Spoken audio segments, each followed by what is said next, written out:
Et voilà une nouvelle fonction qui apparaît dans ton bagage mathématical et c'est la fonction racine carrée. Et dans cette capsule, nous verrons les propriétés des radicaux et la rationalisation.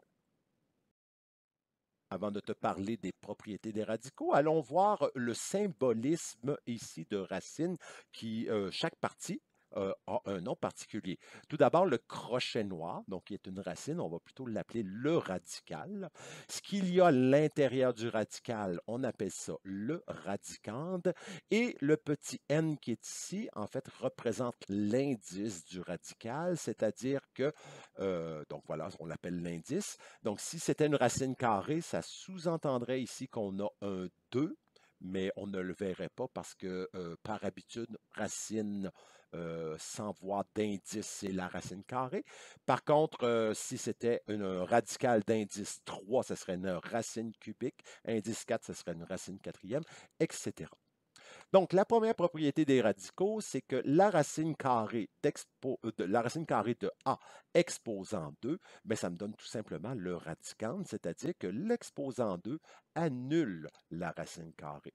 Donc, par exemple, si je fais la racine carrée de 16, le tout au carré, bien, au carré, ça veut dire que je prends la racine carrée de 16 et que je multiplie par elle-même, qui revient à dire racine carrée de 16 qui me donne 4, donc 4 fois lui-même 4, et on voit bien que ça on revient en fait au radicande.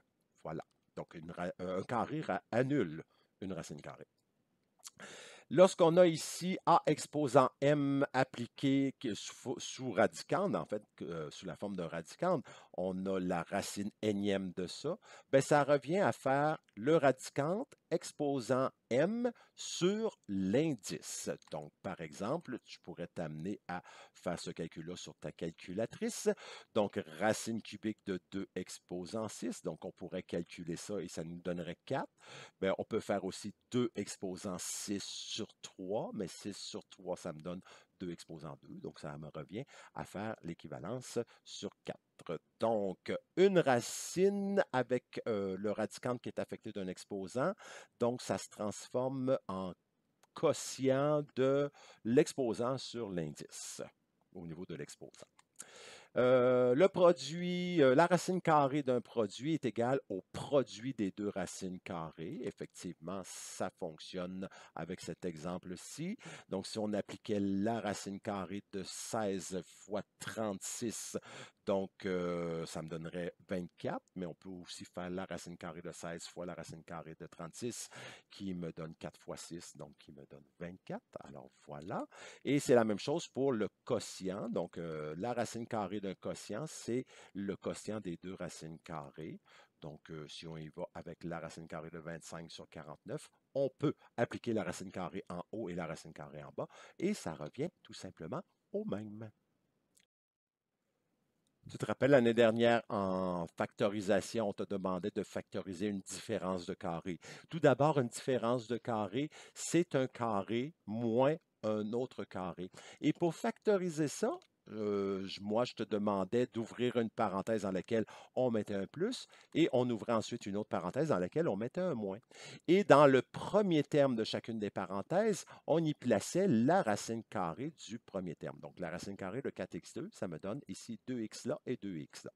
Et je faisais la même chose pour trouver le deuxième terme, donc racine carrée de 25, qu'on plaçait dans la première parenthèse et dans la deuxième parenthèse. Ainsi, c'était la façon qu'on procédait pour faire la différence de carré. Je pourrais faire la même chose avec 99 moins 17. Je vais faire comme si c'était une différence de carré. Donc, encore une fois, on ouvre une parenthèse avec un plus à l'intérieur, on ouvre une parenthèse avec un moins à l'intérieur, donc différence de carré, signe différent dans les parenthèses.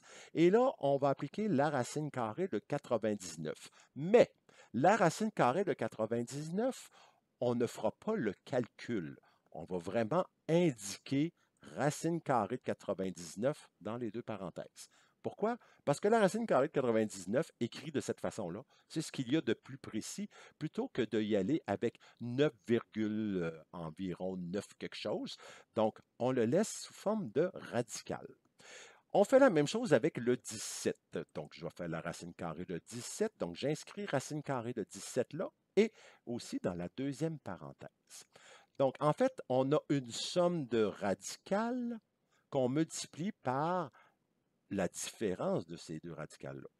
Alors, à ce moment-là, on va appeler ça ce qu'on appelle, lorsqu'on a une somme de radicales et une différence de radicales avec les mêmes expressions, à ce moment-là, on appelle ça un conjugué.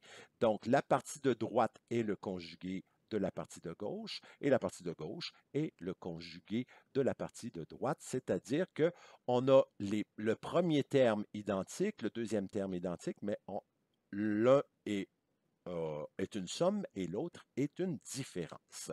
Donc, lorsque on parle de conjugué, c'est que tout d'abord, on a soit une somme de radicales, soit une différence de radicales, et le conjugué de l'un, c'est le signe contraire au centre, c'est-à-dire l'opération contraire au milieu. Donc, une somme devient une différence et une différence devient une somme.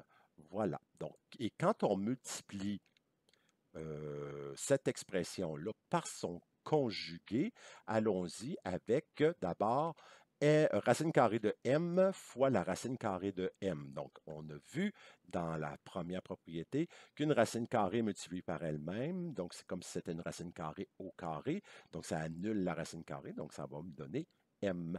Et si je multiplie racine carrée de m fois la racine carrée de n, ici étant un signe positif et là un signe négatif, donc ma réponse va être négative. Donc à ce moment-là, je vais faire la racine carrée de m fois n. Et je continue avec la racine carrée de n fois la racine carrée de m, donc ça me donne plus parce qu'ici c'était positif et là c'était positif, donc ma réponse ici elle est positive. Et finalement, je termine avec racine carrée de n multiplié par moins racine carrée de n, donc un plus fois un moins me donne un moins, donc moins n. Et à ce moment-là, ben, oups, je suis allé trop vite, mais ici, les deux termes du centre, qu'est-ce qui se produit? C'est la même expression. L'une est négative, l'autre est positive. Lorsqu'on additionne moins racine mn plus racine mn, ben, ça s'élimine. Donc, il ne reste plus rien. Il va me rester le m moins n, mais qu'on va plutôt coller de cette façon-là. Donc, en prenant une somme de radicales qu'on multiplie par son conjugué ou vice-versa, ben, ça me donne tout simplement le radicande de la première expression moins le radicande de la deuxième expression. Ce qui veut dire qu'en réalité, si je partais de ce binôme multiplié par ce binôme-là, en réalité, j'arriverais à 99 moins 17, donc en fait, qui me donnerait 82. Un petit retour sur l'ensemble des nombres, en fait, les nombres réels. Tout d'abord, dans les nombres réels, on a ce qu'on appelle les nombres naturels. Les nombres naturels, c'est symbolisé par ce n stylisé avec la petite ligne ici supplémentaire. Donc, quand on voit un n de cette forme-là, c'est qu'on parle de l'ensemble des nombres naturels. L'ensemble des nombres naturels, c'est tout simplement les nombres qu'on utilise pour compter des objets, par exemple. Donc, il y a zéro objet, il y a un objet, il y a deux objets. Donc, c'est les nombres qu'on se sert pour compter. Donc, à ce moment-là, on n'a pas de négatif là-dedans. Mais on s'aperçoit qu'on a eu besoin d'avoir des nombres négatifs. Donc, ça veut dire qu'à ce moment-là, on a un nouvel ensemble qu'on appelle les nombres entiers qui contiennent les nombres naturels, mais auxquels on va rajouter des nombres négatifs, comme moins 3, moins 4, moins 5, etc.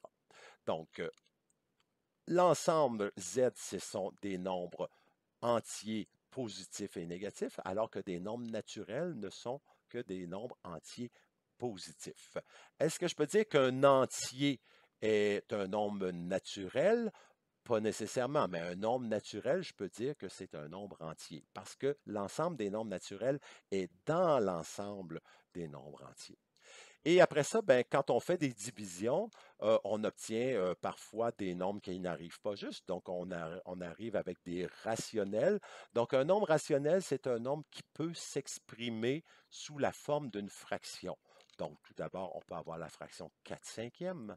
On peut avoir un nombre à virgule. Donc, un nombre à virgule provient toujours d'une fraction. Donc, moins 4,2, ça provient de la fraction moins 21 sur 5, par exemple. Donc, un nombre à virgule peut s'exprimer sous forme d'une fraction, donc on l'appelle un nombre rationnel. On a aussi un nombre ici périodique, donc 0,013 périodique. Ça veut dire que le 13 est répété jusqu'à l'infini et plus loin encore. Donc, et ça aussi, ça provient. Un nombre périodique provient toujours d'une fraction. Ici, ça provient de la fraction 13 sur 990. Je ne sais pas si tu te rappelles d'avoir appris comment transformer un nombre périodique en fraction, mais si ça te tente, tu viendras me voir pour essayer de te souvenir comment on fait si tu ne t'en souviens pas. Et est-ce que je peux dire qu'un nombre naturel est un nombre rationnel? Donc, est-ce qu'un nombre naturel peut s'écrire sous forme d'une fraction? Tout à fait. Par exemple, 2, c'est 8 sur 4. Donc, 2 est un nombre rationnel. Est-ce que moins 3 est un nombre rationnel? Bien sûr, parce que moins 3, c'est moins 30 sur 10. Donc, tous les nombres qui peuvent s'exprimer sous forme d'une fraction, A sur B, où évidemment le B ne pourra pas donner 0 parce que la division par 0 est impossible. Donc à ce moment-là, ça s'appelle un nombre rationnel. Et tous les nombres qui ne peuvent pas s'exprimer sous forme d'une fraction, sous forme d'une fraction, voilà, sous forme d'un rationnel, on va appeler ça des irrationnels. Et le meilleur exemple que tu connais depuis la deuxième secondaire, c'est pi. Pi qui vaut 3,1415,9, etc., etc., etc. Donc ça ici, pi, c'est un nombre qui n'est pas rationnel parce qu'on ne peut l'exprimer sous forme d'une fraction parce qu'il n'y a pas de période dans ce nombre-là. Donc, on a beau aller à plusieurs milliards de chiffres après pi, on ne verrait jamais une série de nombres qui se répètent. Donc, voilà, pour pi, ou les racines carrées de nombres qui n'arrivent pas juste, ce sont des irrationnels, que ce soit positif ou négatif. Racine cinquième de 25, donc si on calcule ça, ça n'arrive pas juste, donc c'est un nombre irrationnel. Voilà. Est-ce que 2 pourrait être un nombre irrationnel? Non, parce que 2 s'exprime sous forme de fraction. Donc, on voit que les deux ensembles sont disjoints, c'est-à-dire qu'il n'y en a pas en commun dans les deux. Mais le rassemblement de ces deux ensembles-là, rationnels et irrationnels, ben, ça me donne ce qu'on appelle les nombres réels. Donc, voilà pour l'ensemble des nombres. En fait, je voulais faire ce rappel-là parce qu'on va parler ici de rationalisation. Rationalisation qui me fait penser au mot rationnel. Donc, je voulais que tu sois au courant de l'origine du mot rationalisation. Alors, voilà. Quand est-ce qu'on va faire une rationalisation, c'est-à-dire quand est-ce qu'on va rationaliser? C'est lorsqu'on va trouver un nombre irrationnel, donc tel une racine, au dénominateur. Et les mathématiciens ont décidé qu'une racine au dénominateur, c'est pas beau. En fait, c'est pas que c'est pas beau, mais ça a une particularité, c'est que c'est plus difficile à évaluer comme valeur. Donc, à ce moment-là, on va rationaliser cette expression-là, cette fraction-là, lorsqu'elle possède une racine au dénominateur. Donc, rationaliser une expression écrite sous la forme fractionnaire consiste à transformer le dénominateur irrationnel, donc ici mon dénominateur est irrationnel, en un nombre rationnel, c'est-à-dire un nombre qu'on peut exprimer sous une fraction, mais en réalité, en faisant cette opération-là que je vais te montrer de ce pas, en fait, on va s'arranger pour avoir un nombre naturel au dénominateur, ou sinon un nombre entier, mais on n'acceptera pas d'avoir une fraction. Voilà. Donc, allons-y. Pour éliminer, en fait, si je ne veux plus avoir de racine en bas, qu'est-ce que je vais faire? Bien, la racine carrée de 2 en bas, si je la multiplie par elle-même, bien, ça va me faire racine carrée de 2 fois racine carrée de 2, ça va me faire sur 2. Mais on n'oublie pas que ce que je fais en bas, je dois aussi le faire en haut.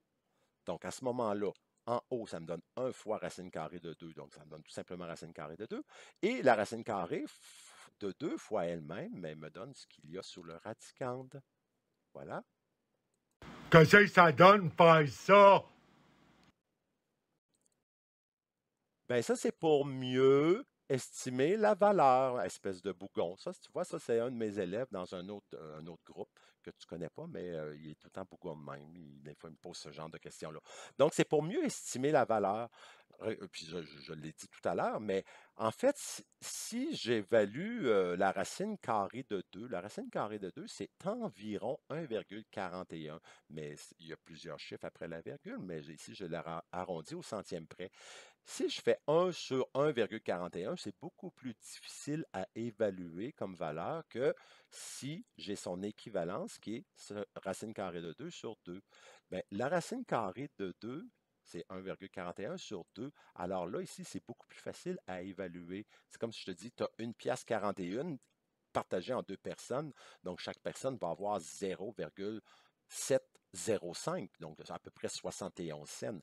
Donc, ça ici, je vois bien que ça me donne 0,70, 71 environ. Donc, c'est beaucoup plus facile à évaluer. Et c'est aussi qu'on a une meilleure précision de la valeur. Racine carrée de 2 sur 2, c'est beaucoup plus précis que de marquer 0,705. Tu comprends ça? Donc, voilà. Donc, c'est pour ça qu'on fait de la rationalisation. Et à partir de maintenant, lorsque tu vas arriver avec ce genre d'opération-là, pour avoir plus de précision, on va laisser nos racines de cette façon-là.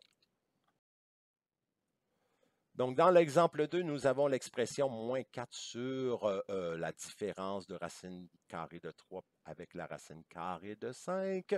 Et si je veux éliminer ici mes radicales, mes radicaux, alors à ce moment-là, ben, qu'est-ce que je vais faire?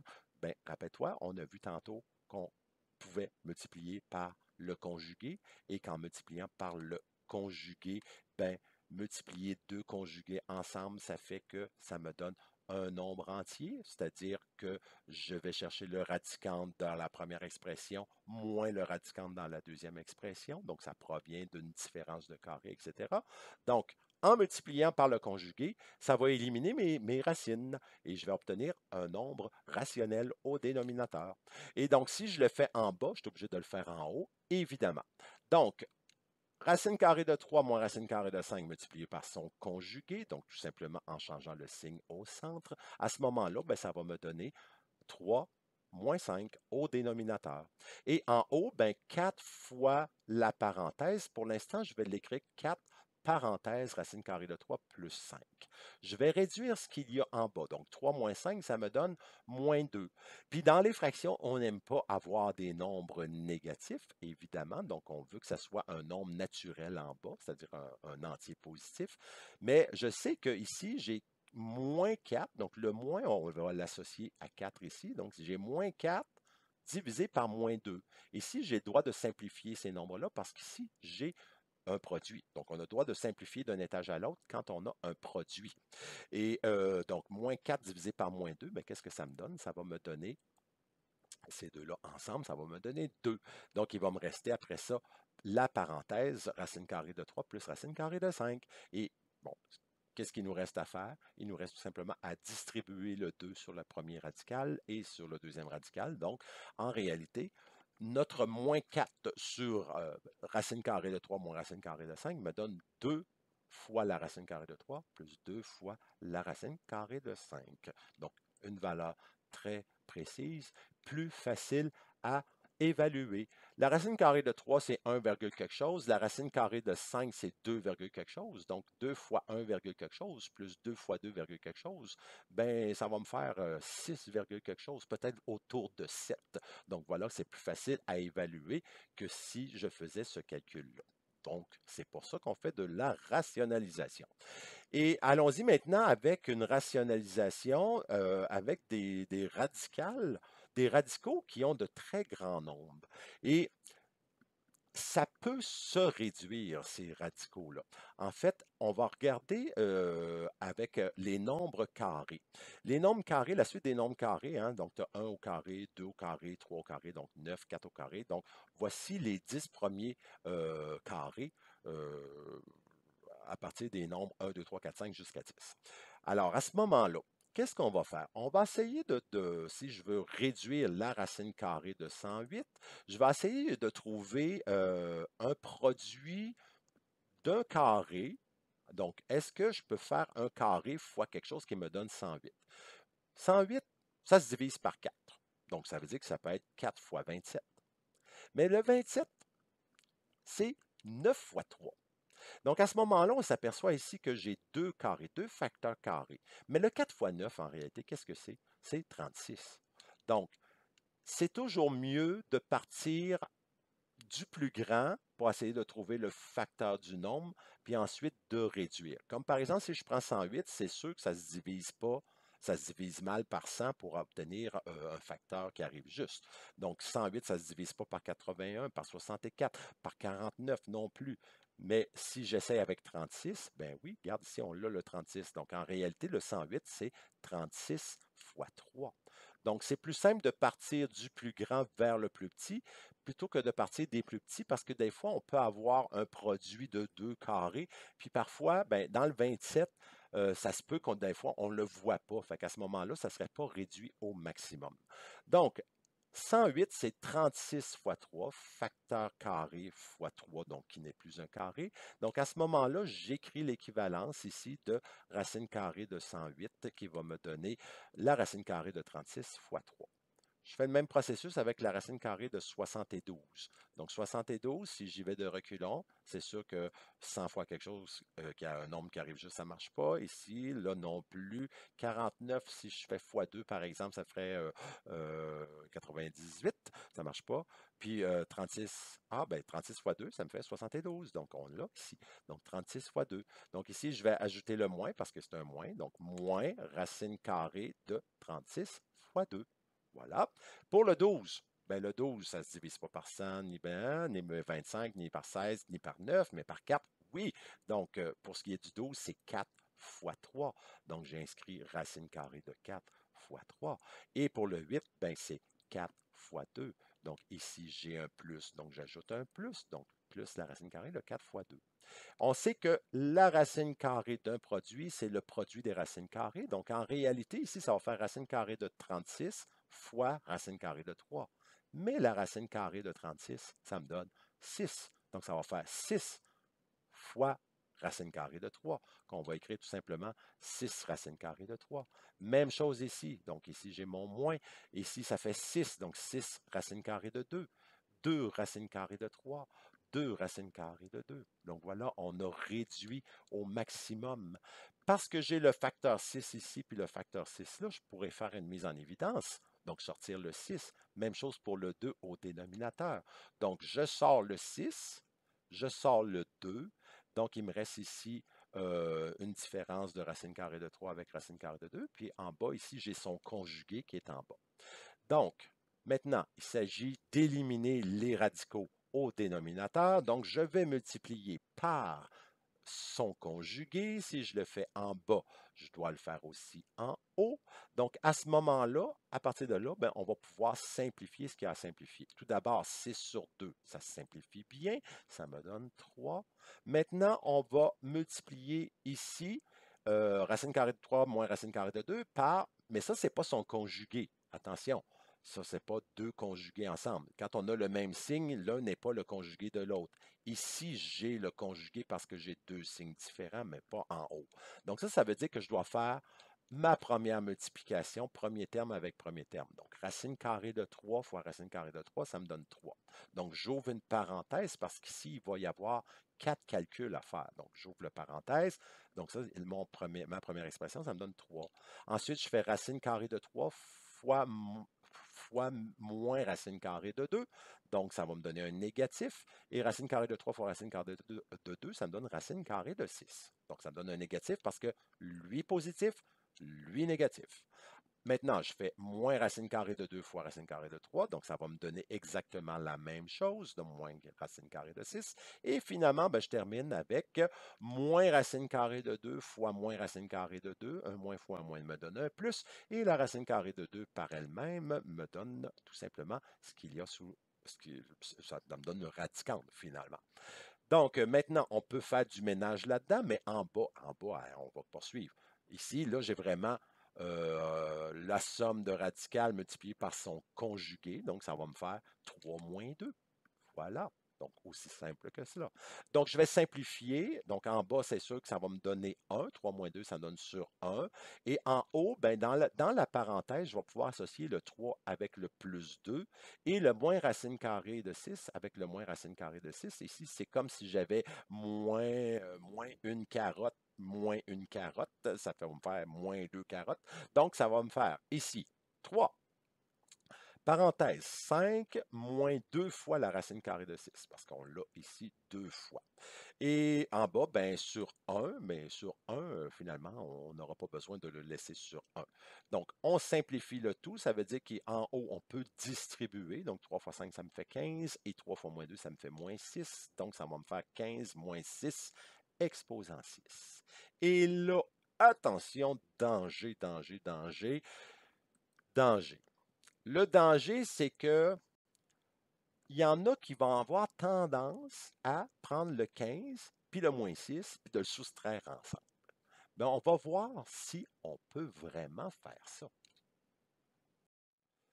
Donc ici, c'est de se poser la question à savoir, est-ce que 15 moins 6 racines carrées de 6, c'est équivalent à faire 15 moins 6, donc 9, 9 racines carrées de 6. Allons voir avec la calculatrice. Donc, je prends 15 moins 6 racine, donc deuxième fonction x2 qui me donne la racine de 6, ferme la parenthèse, égale, donc 0.30, 36, 15, etc. Et si je fais maintenant 9 fois la racine carrée de 6, ferme la parenthèse, Enter, donc ça me donne 22,045. Donc, je peux conclure que ce n'est pas du tout égal. Parce qu'en réalité, qu'est-ce qu'on doit faire comme première? Ici, j'ai une chaîne d'opérations. Et dans les chaînes d'opérations, on doit d'abord faire les parenthèses, ensuite les exposants, ensuite multiplication, division dans l'ordre que ça apparaît. Mais ça ici, c'est quoi ici? Entre le 6 et entre le moins 6, en fait, et la racine carrée de 6, on a une multiplication. Donc, on devrait procéder à ce produit-là avant de faire 15 moins. Donc, c'est 15 moins le produit de ça. Donc, on ne peut pas faire 15 moins 6. Même chose, erreur que je vois souvent. Des fois, vous arrivez avec une expression qui ressemble à 15 moins 6x qui va être égal à 9x. Bien, ce n'est pas du tout la même chose. Rappelle-toi que 15 moins 6x, je peux l'écrire en étant moins 6x plus 15. Quand c'est écrit de cette forme-là, rarement on a tendance à vouloir les associer ensemble. En tout cas, si tu as le goût de les associer ensemble pour dire que ça fait 9x, c'est parce que tu ne comprends pas le processus du terme semblable. Donc, ici, on ne peut pas additionner comme ça. Donc, quand on le voit comme ça, rarement on a tendance à vouloir l'additionner. Mais ici, c'est ça, il y a un danger. Donc, fais attention à ça pour pas que, si je vois ça dans un examen, mes yeux saignent. Voilà. Oh, ici, une page blanche. Pourquoi une page blanche? Pourquoi? Pourquoi? Parce que, ben c'est fini. OK, bon travail. À plus.